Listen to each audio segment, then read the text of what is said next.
Akala ko dati, simple lang ang buhay. May nanay, may tatay, at ako, ang anak. Pero isang araw, dumating si Jana. Pinsan ko. Iniwan ng mga magulang niya, wala nang matuluyan, walang gustong tumanggap at doon nagsimula ang kwento namin dalawa. Hey, Jana. Naalala mo pa ako? Oo naman, pinsan. Dito ka na raw titira. Oo nga, nakakaya nga eh. Wala na rin kasi akong tatakbuhan na iba. Wala na rin kasi si mama tsaka si papa eh. Ako, huwag kang mahiya. Dito ka na rin, pamilya tayo. Alam kong mahirap, pero dito lang kami. Hindi ka nag-iisa. Salamat ah. Oh, Jana! Dito ka na pala. Kamusta ba eh? Po Okay naman po, tito. Pagod ka ba? Hindi naman po sa... May kalayuan din yung binyahe mo, no? Kaya nga po eh. Pero ayos lang naman po. Nga pala, dito ka muna titira. Itong bahay na to, ituloy mo na rin sa'yo. Kamaya.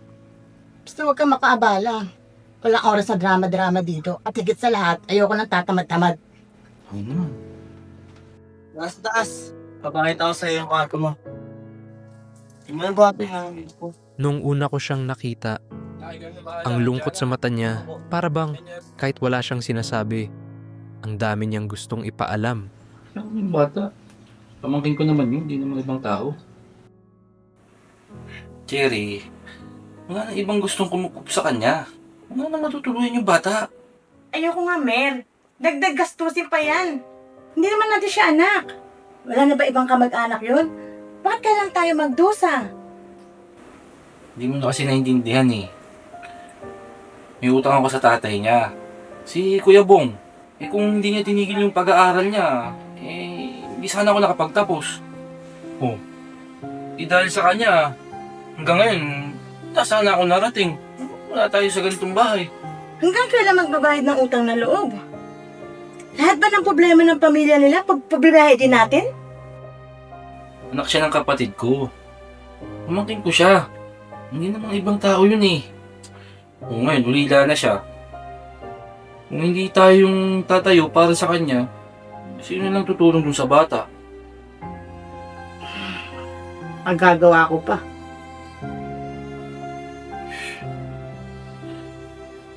Bigyan mo na ako eh. Hindi namang ibang tao yun. Ano pa ba? Sige na. Salamat.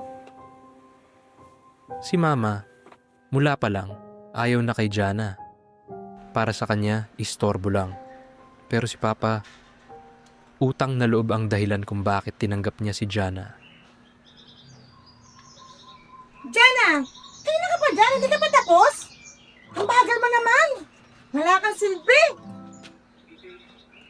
Tapos na po, tita. Basta yun mo. Relax ka lang. Ako na po gagawa niyan. Para matapos na agad. Sige, pasok ko na sa loob ma. Sige, ano yan, pinsan. Ako na gagawa na ito. Kasi ako naman talaga yung natusan ni Papa para mag-alaga ng kotse niya. Sige na ma, pasok na dun ma. Ako na pong bahala rito. Ay nako. Jojo, pareho kayo ng papa mo. Masyadong mabait. Sige na pinsan, pasok na ron. Kaya ko na to. Hindi, Jojo. Totoo naman yung sinasabi ni tita. Huwag mo intindihin si Mama. Mabait yun pero talagang ano lang, stricto lang siya. Pasok na ron, pahinga na. Sanay na daw siya sa ganun. Sanay na pagalitan. Sanay na mali ang tingin sa kanya. Pero ako, hindi ko kayang panoorin na ganyan lang siya.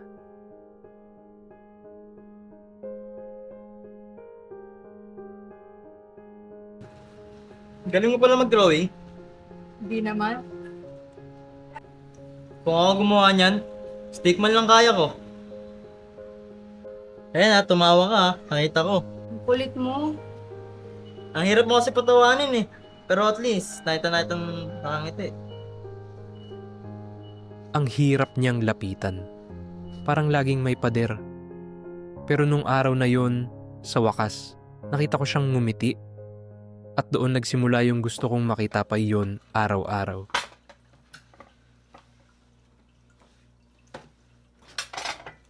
Sana, bukas, tumulong ka sa kusina bago kumain. Hindi puro upo-upo lang. Opo, tita. Alam mo na, mahal, alam mo namang nag-a-adjust pa yung bata dito sa bahay. Adjust? Ilang araw na siya dito. Hindi naman siya bisita dito, me. Tsaka ma, paano yun? Alam mo naman na gusto ko yung mga luto mo. Kapag si Jana yung nagluto, baka pumayat ako. Jesus, ikaw talaga, Jojo. Ang galing mo mambolang bata ka. Sa hapag, lagi siyang target ni Mama. Tahimik si Jana. Pero ramdam ko bawat salita ni Mama. Parang tinatago niya sa dibdib niya. Sige po, akit na lang po muna. Ba't di mo na inubos yung pagkain mo?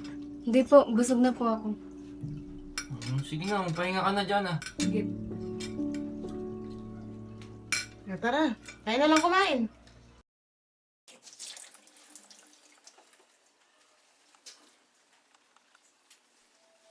Jana! Kung tutulong ka, ayusin mo naman. Tingnan mo na may mga hinugasan mo, oh. Ang dudumi pa rin. Puro pabigat. Sige po, ulitin ko na lang po. Lahat na lang inuulit. Wala ka na bang gagawin tama? Kakainis kayo. Kainis kayo. Ma, tama na po yan. Ako na po ang gagawa. Ikaw din, puro ka pabor na pabor ka sa pinsan mo. Magsama nga kayong dalawa yan, puro ka pabigat. Hindi po pabigat si Jana, ma. Mabait po siya. Mabait? Anong mabait? Nakakaabala dito sa bahay. Nakakainis kayo. Pag manandidibin yung sinabi ni Mama, stricto lang siya pero mabait yun. Hindi ko maintindihan kung bakit ganyan si Mama kay Jana. Kahit anong gawin ng pinsan ko, mali pa rin sa paningin niya.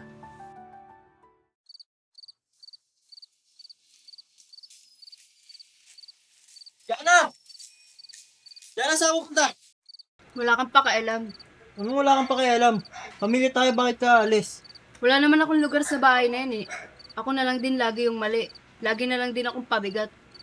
Ano ka ba? Hindi totoo yan. Hindi ka pabigat. Kaya nga dito ako eh. Para damayan ka. Tsaka, alam ko naman na lagi kang inaano ni Mama. Pero huwag mong isipin yun. Bakit ka alis? Nahihirapan na din ako. Bakit? Tinutulungan naman kita sa mga gawaing bahay. Tsaka, alam mo, pinsan man o hindi, mahal kita. Siyempre, palagi kitang poprotektahan. Bawal to, alam kong mali to. Mali sa kanila, pero sa puso ko, hindi. Alam mo naman na hindi kita kayang iwan. Ayoko na mag-isa. Dito naman ako eh. Kaya naman kitang samahan sa kalungkutan mo o sa kasayahan mo. Bakit ka alis? Di mo ba naiintindihan? Nahihirapan na nga ako. Paano nahihirapan nga? Sige na, bumalik tayo sa bahay. Nung gabing yun, hindi na kinaya ni Jana. Lahat ng galit ni Mama, lahat ng sakit na kinimkim niya, pumutok na. At doon ko narinig ang totoo niyang boses, puno ng takot, pero gusto lang marinig.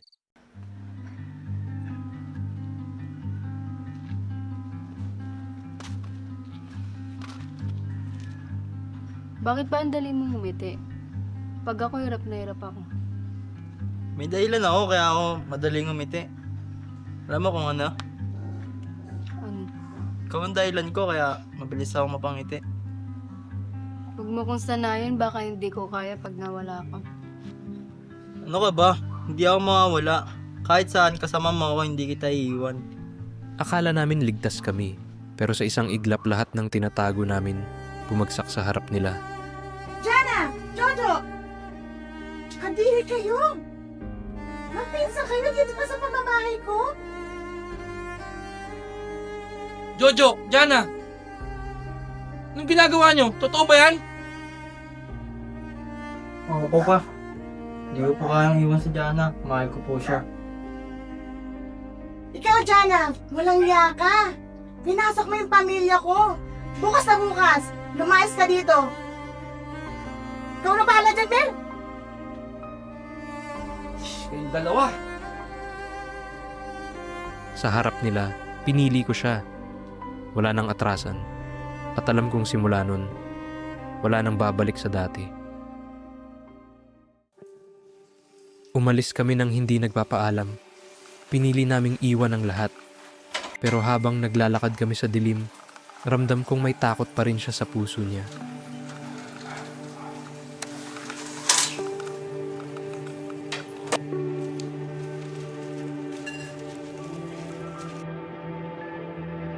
Tama ba itong ginagawa natin? Hindi ka naninira. Sadyang pinili lang natin kung saan tayo magiging masaya.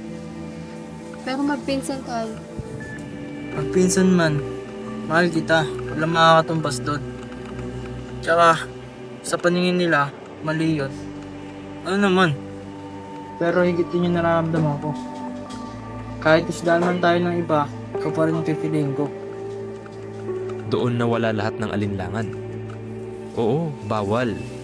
Pero sa gabing yun, pinili naming magmahal. Kahit saan pa kami dalhin ng landas.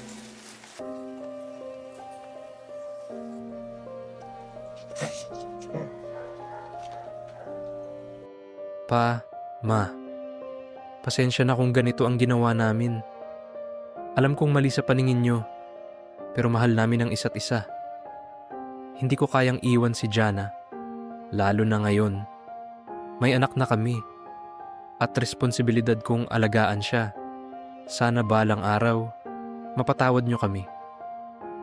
Sa huli, pinili naming magmahal, kahit kapalit ay galit at puot. Pero ang totoo, wala na kaming ibang tahanan kundi ang isa't isa. Sa mata ng mundo, kasalanan kami. Pero sa puso ko, siya ang tama. Dahil siya ang buhay ko, at siya ang magiging ina ng anak ko.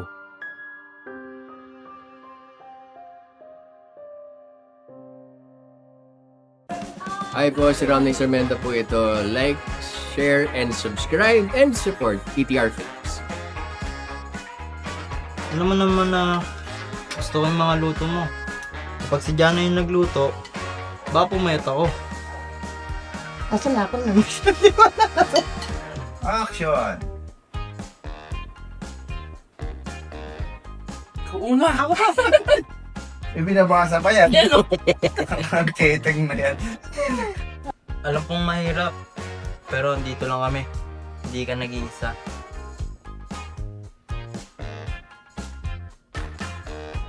Ayaw magpasalamat nito, walang kwenta. Pa, upo kayo. Ba yan?